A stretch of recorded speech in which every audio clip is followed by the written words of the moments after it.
Good day. We're done discussing the four methods of solving quadratic equation. The first one is solving quadratic equation using extraction of roots, solving quadratic equation using factoring, solving quadratic equation using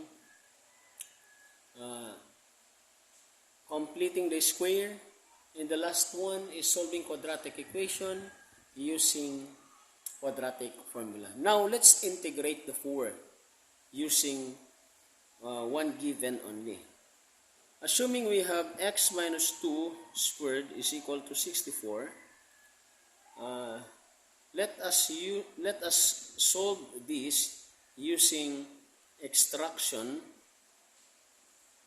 of roots, factoring, completing the square,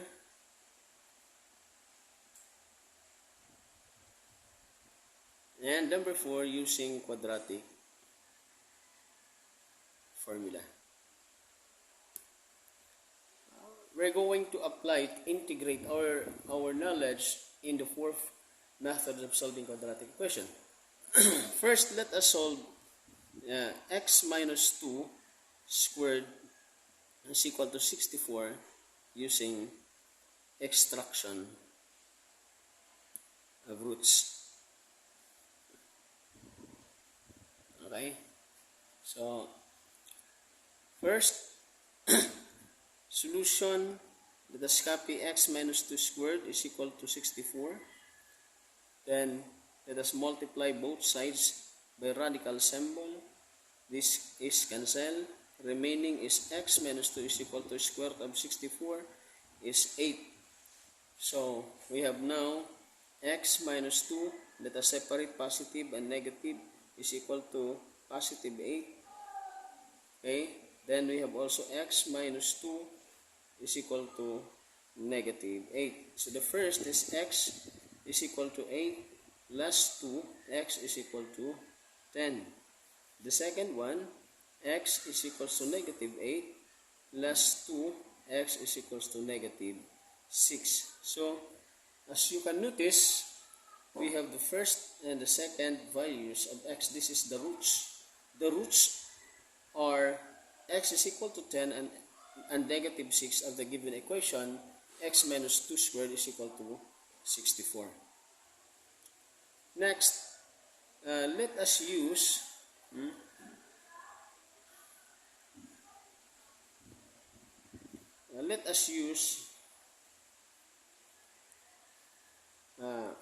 x minus 2 squared is equal to 64 factoring, using factoring.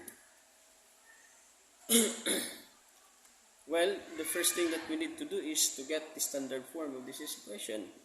So this can be x minus 2 times x minus 2 is equal to 64. So x times x is x squared, x times negative 2 is negative 2x, negative 2 times x is negative 2x, negative and negative is positive, 2 times 2 is 4 is equal to 64. X squared minus 4x, so plus 4 transpose negative 64 is equal to 0. X squared minus 4x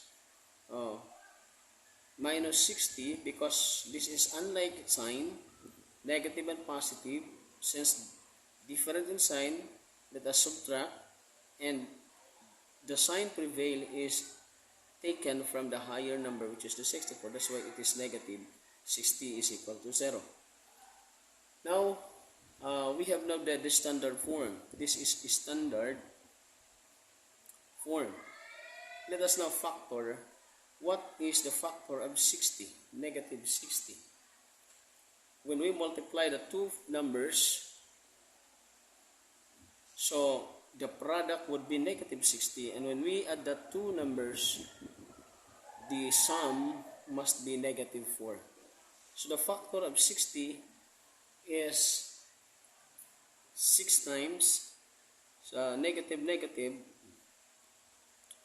it must be positive 6 times negative 10. Because when we multiply 6 times negative 10, that is negative 60. When we subtract, unlike sign, so the sign prevail is negative, so it becomes negative 4x. Therefore, our factor is x minus 6, x plus 6 and x minus 10. So the first is x plus 6 is equal to 0 and x minus 10 is equal to 0. X transpose positive 6 becomes negative 6 and negative 10 will become positive 10. So as you notice, the value of the first root using extracting is x is equal to 10. Same here, x is equal to 10, negative 6, and we have also negative 6. Okay? So now, let's use completing the square. X minus 2 squared is equal to 64. So, in completing the square, we must have the standard formula. Then from standard formula, let us change that to non-standard. So let's take this number. So x squared minus 4x minus 60 is equal to 0.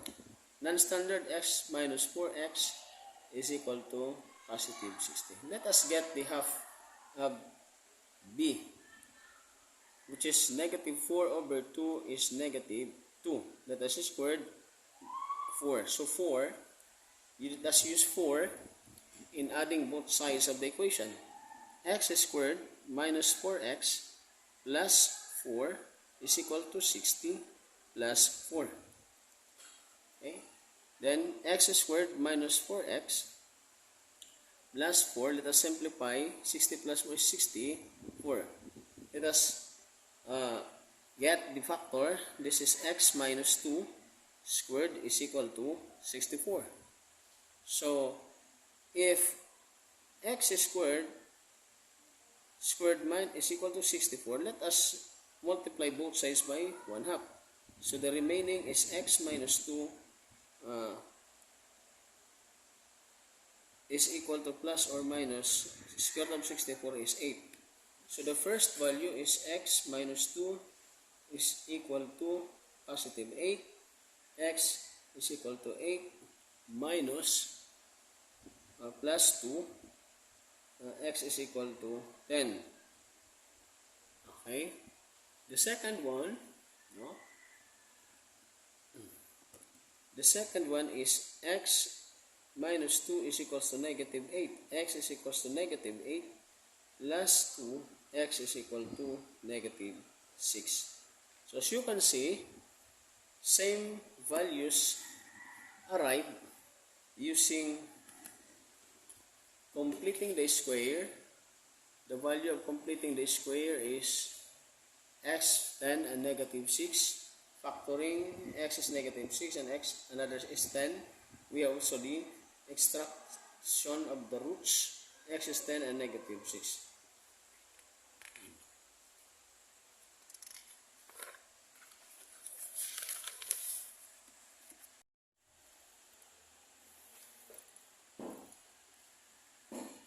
So next is using quadratic formula. So the formula of this last method in solving quadratic equation is x is equal to negative b. Positive or negative is square root of b squared minus 4ac divided by 2a. So this is the quadratic formula. So if we have the problem x squared is equal to 64, let us first simplify this and to arrive a standard equation. So x minus 2 raised to second power is same as x minus 2 times the quantity of x minus 2 is equal to 64. So let's simplify these quantities, x times x is x squared, x times negative 2 is negative 2x, negative 2 is negative 2x, then positive 4 is equal to 64. Then x squared combined like terms, negative 4x, then plus 4 transpose 64 is equal to 0. So x squared, negative 4x, unlike sign subtract, this becomes negative 60 is equal to 0. So the standard equation is x squared minus 4x minus 60 is equal to 0. So the value of A is 1, the value of B is negative 4, and the value of C is negative 60. So our focus is in these values. Now let us use the formula. So the formula is x is equal to negative b positive or negative square root of b squared minus 4ac all over 2a. So the value of a is 1, b is negative 4, c is negative 60. So let's substitute. Negative b is negative 4, positive or negative square root of negative 4 squared minus 4 times 1 times negative 60 all over 2 times 1. Then x is equals to negative and negative is positive 4. Positive or negative square root of negative 4 squared is 16. Negative and negative is positive. 4 times 60 is 240. All over 2 times 1 is 2. So next is x is equal to 4 positive or negative. 16 plus 240 is 256 divided by 2. Square root of 256 is 16.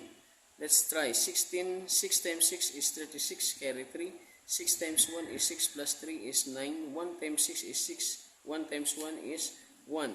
6, this is 15, carry 1. So 256. So the square root of square root of 256 is x is equal to 4 positive or negative square root of 256 is 16 divided by 2. Now let us separate. The first one is x is equal to 4 plus 16 divided by 2. The second one is x is equal to 4 minus 16 divided by 2. So this is 4 plus 16 is 20 divided by 2. 20 divided by 2 is equal to 10. The x is equal to 4 minus 16 is negative 12. Negative 12 divided by 2, x is equal to negative 6.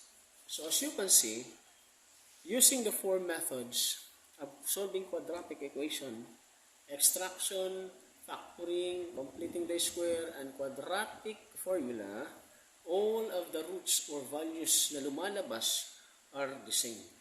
That's the principle of solving quadratic equation. Don't forget to subscribe, don't forget to like, and press the bell para ma-notify ka, notification bell para ma-notify ka sa lahat po ng mga videos na dinadownload po ng Project Mathematics.